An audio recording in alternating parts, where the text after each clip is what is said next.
Sad mi te je stvarno dosta, devojko. Ali ti si tako hoće da... Osramotila si ih. Osramotila si mene. Poštovala sam pravila. Ma nemaš pojma šta si učinila.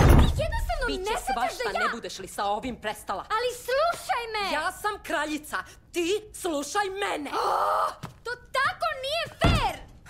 Nije fair. Nikada za mene nisi tu. Ovo venčanje je ono što ti želiš. A da li se zapitaš šta ja želim? Ne! Ideš okolo, govoriš mi šta treba da radim, pokušavaš od mene da napraviš svoju kopiju.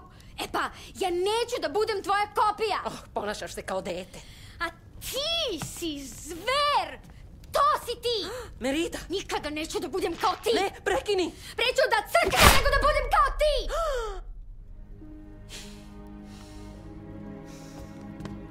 Merida, ti si princeza i očekujem da se tako i ponašaš.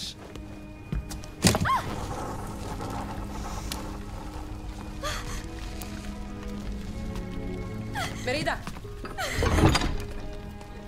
Merida! O Bože!